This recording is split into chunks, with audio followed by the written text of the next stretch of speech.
Plural wife.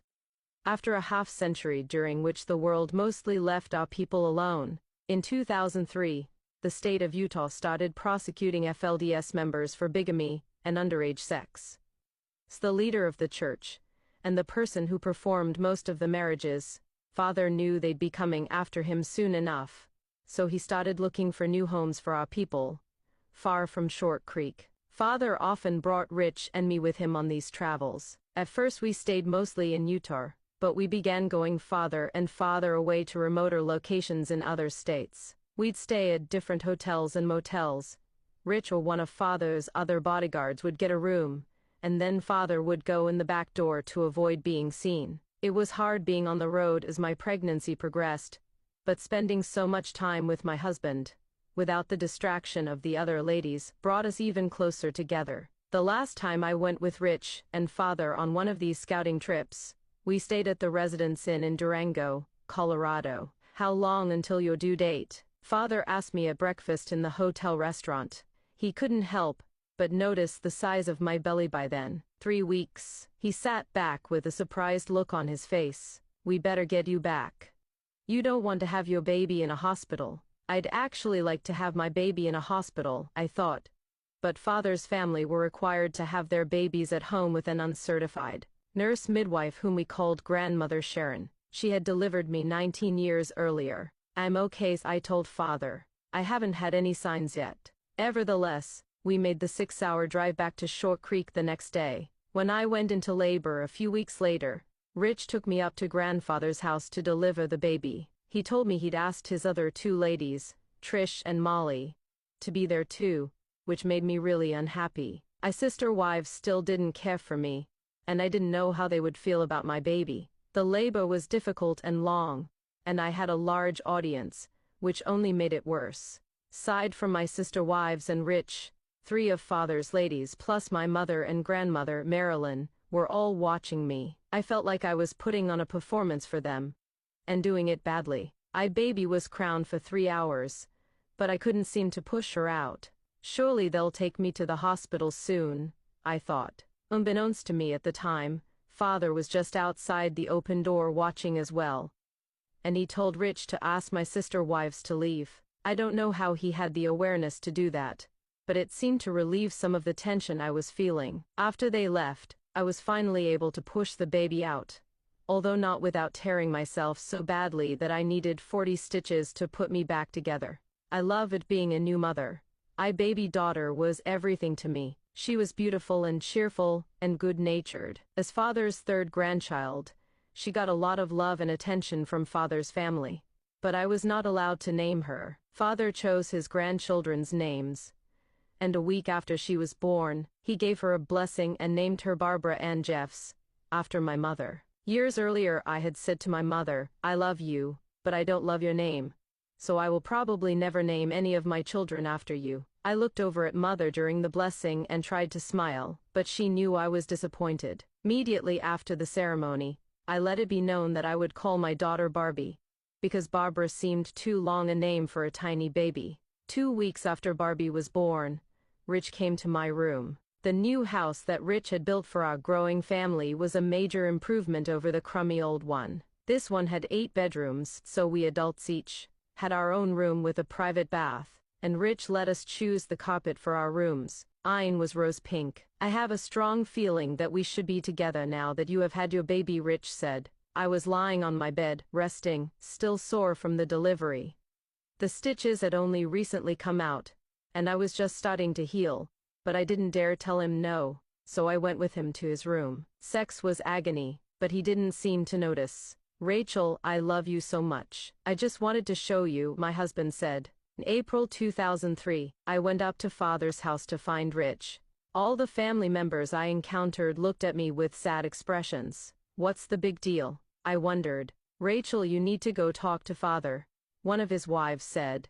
I walked down to Father's room and knocked on the door. Come in, he said, and I sat down on the end of his bed. What can I do for you? I was told I need to come see you, I said. Father sat there for a moment before he said, It looks like your mother has breast cancer. A doctor has confirmed it. I bolted from Father's room and ran up to Mother's room, where I found her lying in bed.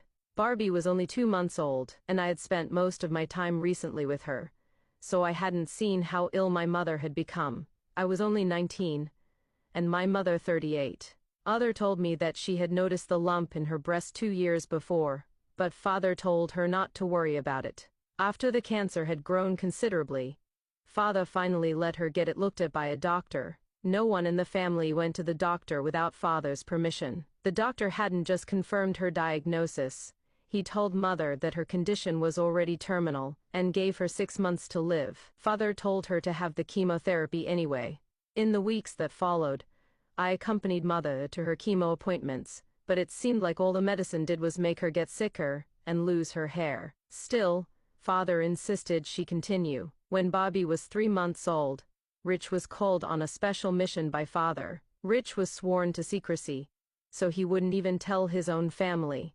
He was gone for weeks, sometimes months, at a time, and when he came home, he'd be dressed like a Gentile. Whatever Rich had been doing, it was clear that it had been important to blend in with the outside world. Once Rich came home with a stylish beard and mustache, a knit shirt, and a cool hat. I loved it. "You look awesome." "Oh, do you think so, do you?" Rich said, and pulled me into his arms, tickling me. I laughed, and tried to squirm away from him. I was still negotiating the challenges of being a plural wife. When I was with Rich, I felt that we had that special husband and wife attachment, that he was truly my best friend. When he spent time with his other wives, I felt as though he had betrayed that friendship. I'm sure the other ladies felt the same. I'm sure they also wanted to take advantage of the time they got with their husband. Every time Rich and I were together, I wanted him to prove all over again that he loved me as much as he said he did. I'm sure all plural wives want to be the special one, the one the husband loves more than all the rest. Life with my sister wives was especially challenging during this period. Rich was home for such a short time between trips away, and all the ladies wanted a piece of him. I had an outside door to my room, and sometimes Rich used it to sneak in and spend the night with me without the other ladies knowing. I felt a little bad for my sister wives, because I knew I wouldn't like to be left out, but I was also glad that Rich chose to make me feel special and wanted. In August 2003, Rich sought me out in my room. "Go ask your father what you need to do so you can come on this special mission with me," he said. "He keeps telling me he is going to have you come with me." I still didn't know what his mission was. "I don't dare," I said. "I know father. He doesn't like people to ask him for a blessing. Rachel, just obey me and go ask him." I tried to avoid it for a few days, but Rich kept telling me to ask father. So finally I went up to father's house and asked if I could speak with him. "Rich wants me to ask what I need to do to be worthy to go with him." Father scowled. "You never ask the priesthood for a blessing. You always wait for it to be offered." It was exactly what I expected. I would suffer the consequences of my request soon enough. In November of that same year, father announced that the Lord had given him a new revelation. Father was to take all of his underage children to a special place in Texas that the Lord called a land of refuge, which was designated only for the more worthy of his people. I later learned that father had found a property in El Dorado, Texas, a state where the age of consent for marriage was only 14 at the time. Father had instructed David Allred, Rich's brother and my sister Becky's husband, to purchase the land for the church.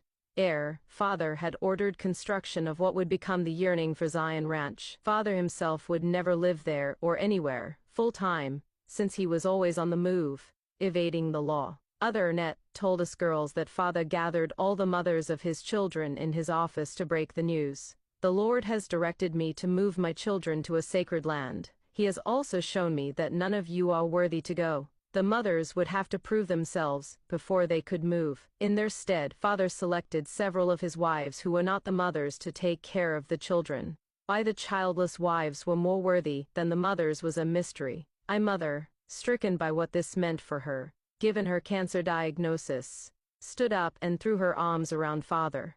"Warrant, then I will never see my children again." 5 of mother's younger children would be sent away. My littlest sister, Amber, was just 2, and my little brother Joseph was 4. Father, seemingly unmoved, said, "This is the Lord's will. This is what he wants me to do." I was furious at father, and sad for my mother. So mother myself by then. I knew how angry and hurt I would have been if he had taken my children away. Eleni and I, who were mother's two oldest girls, and our brother Ammon, who was 15, were all she had left, and Melanie and I were both married and living in our husbands' homes. After father sent the children away, I began taking Barbie, who was mother's first grandchild, over to spend time with her every day. Mother loved Barbie and enjoyed reading books to her and singing to her, and I could see she found it a comfort to be with my little girl. Mother put all her love on Barbie to cope with the loss of her own children. Still, mother cried a lot, and her health declined quickly after her children were taken away. Some of the mothers were reunited with their children within a week, but others, including my mother, hardly ever saw their children again. She wasn't even allowed to talk to them on the phone. Father never visited her either, and it was because he was always on the road. He had been her husband for more than 20 years, and now it was as though he had put her out of his life. At same month, November 2003, Rich came home with a surprise: he had a new wife. None of us ladies knew he was getting married again. Not even my sister-wife Molly, whose own sister Susan was the new bride. I didn't know how to feel about the situation. I had been married to Rich for a year and 8 months, and I had grown to love him. I went upstairs to my room, took my baby girl in my arms, and cried. I vowed that I would not treat this new wife the way the other ladies had treated me. I would treat her kindly, even if I didn't like her. But it was weird to think of Rich sleeping with a new girl, one that didn't even love him. Father told Rich to take Susan with him on his mission to the land of refuge in Texas. I felt betrayed that Rich took someone else, especially after I had risked Father's anger by asking for a blessing so that I might go with him. As always, I did my best not to show it, since showing feelings like anger and jealousy was a sin. But I know my sister-wife Trish felt the same way about not having been chosen. And then I discovered I was pregnant with my second child. I focused on staying busy. I tried to work harder, be kinder, and love more to prove myself worthy of living with Rich. I saw my mother every day. Molly went to live with Rich in the land of refuge a month later, leaving just Trish and me and our children in Short Creek. I got along better with Trish without the others around. In fact, I felt that we were becoming friends, although I knew it was peaceful between us only because Rich was there. Other continued to get sicker and sicker. In April 2004, Father allowed her two youngest children to come back to Short Creek to be with her, but she was too weak to do anything with them, let alone care for them. The cancer had spread to her lungs, and she was on oxygen to help her breathe. The Lord showed me that you have humbled yourself enough to be worthy to come to Zion, Father said at last. She would be moved to the Texas land of refuge to join the rest of her family, but she was in a wheelchair, and the treatment had knocked what life she had left right out of her. Mother, I really want you with me when I have my baby, I told her as we said our goodbyes. Eleni, Ammon, and I were not allowed to go with her, as we were still unworthy. Mother looked at my belly, which was just starting to get round, then back up at my face. I probably won't be there, she said. Why won't you? She smiled at me through her tears but said nothing. 2 months later, on July 8, Father called me. Rachel, your mother is dying, and, I didn't hear the words, he said after that, only a voice in my head screaming no. Even knowing how sick she already was the last time I saw her, I couldn't accept it. These kinds of things don't happen to us, I thought. They happen to other people. I tried to bring myself back to what Father was saying. You are not worthy to go on the land where she lives, but you can come see her while she is in the hospital in San Angelo. Isaac will drive you. I wanted so much to talk to Rich, to cry on his shoulder, but that was impossible, as I had no way to reach him. I packed a bag for Barbie and me, which was more difficult than it should have been because at 7 months along in my pregnancy, I felt big and tired. When Uncle Isaac picked me up, he told me I couldn't bring Barbie, but Mother will want to see her as much as me, maybe more. I have to bring her. Your father did not say she could come. I was heartbroken for my mother. I was also leery of leaving my child with Trish, but I had no choice. It would be the first time I was separated from her since she was born. Isaac had me sit in the back of the SUV with Ammon for the 17-hour drive to the hospital in San Angelo. It was one of the longest, most uncomfortable rides of my life. 3 hours into the journey, Father called me on Isaac's cell phone. "Is Barbie with you?" I burst into tears. "Note," Isaac said, "not to bring her. You left your little girl with your sister wife who hates you. Never do that. Call your sister Shirley, and have her go get Barbie, and take care of her until you return." It took me a couple of minutes to get through, and when I did, Shirley had already spoken to Father, and was on her way to get my daughter. I was still upset at Isaac for not letting me bring her like I wanted, but I felt grateful that Father cared about her welfare. Other looked like she had aged 40 years in the few weeks since I'd last seen her. Lying in her hospital bed, she was terribly frail, and had a faraway look in her eyes, like she was already partway gone to the other side. I didn't want her to see me cry, so I walked over to the window to hide my face until I got control of my emotions. When I calmed down, I went to her bedside. "Hi, Mother. This is Rachel." Mother continued to stare ahead. "Where's Barbie?" she whispered. I started to cry again. I couldn't bring myself to tell her that I had been forbidden from bringing her namesake grandchild. I sat with her for an hour, and I could see she was failing fast.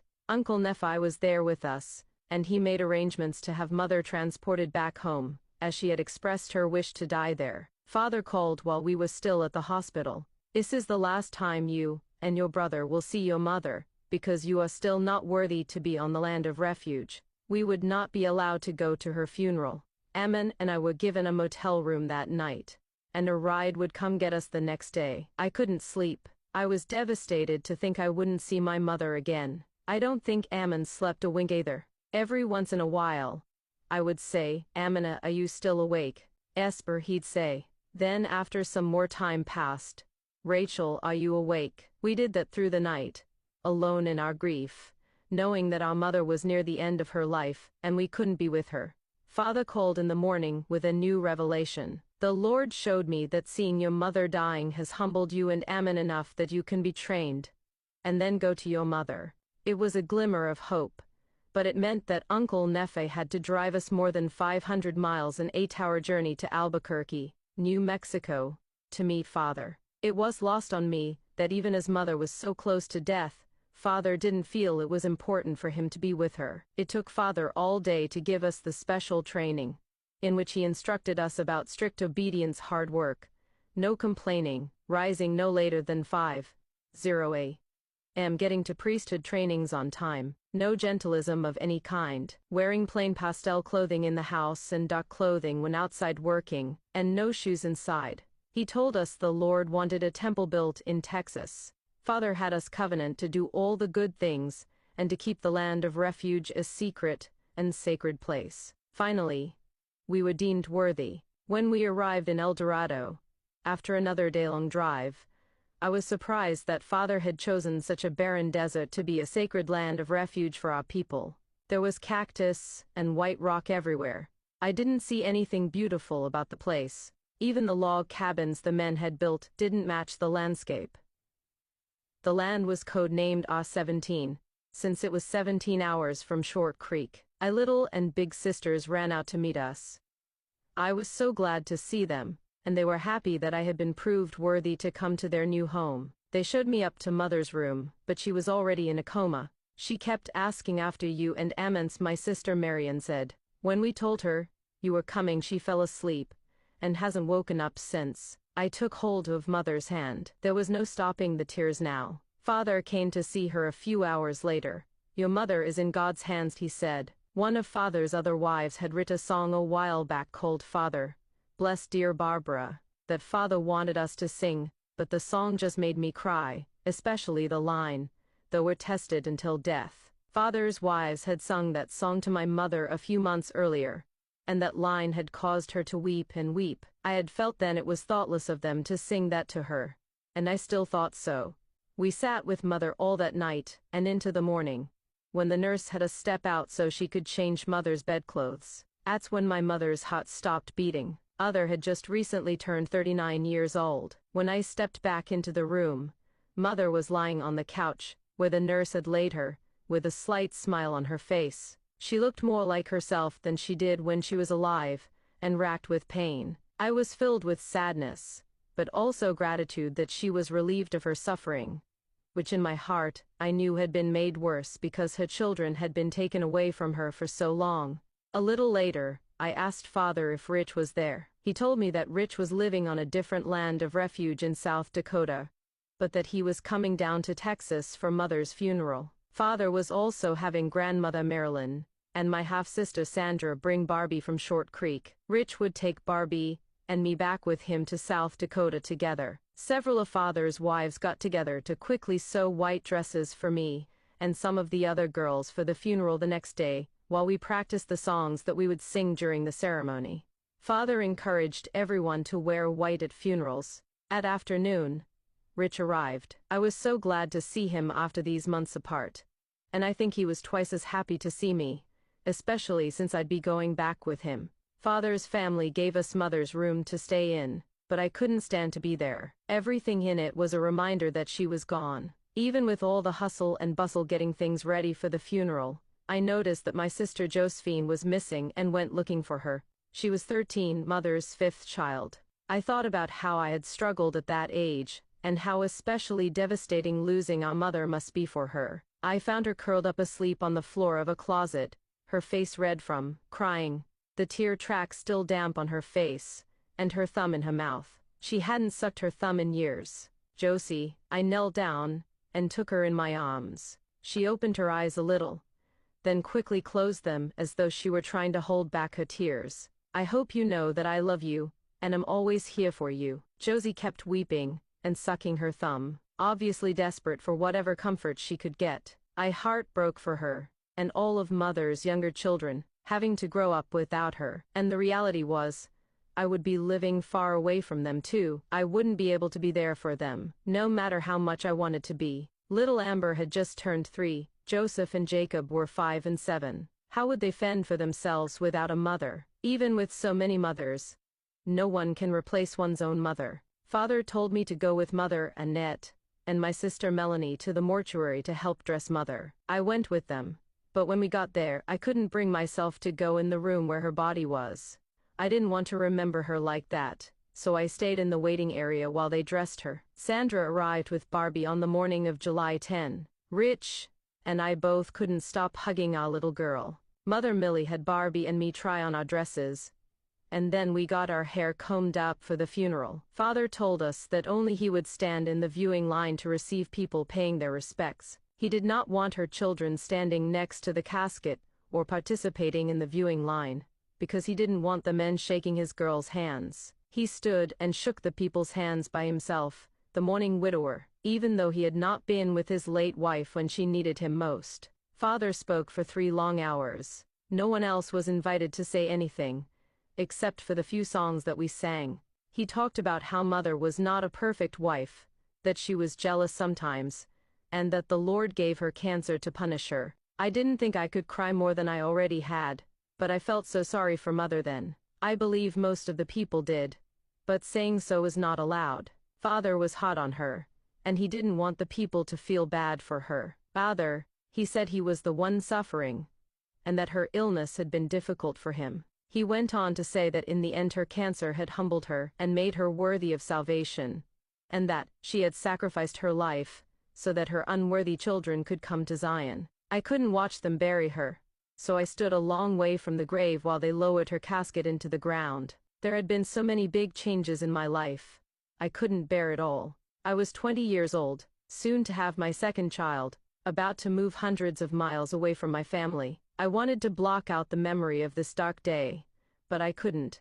Others' sickness and death would come to haunt me in my dreams.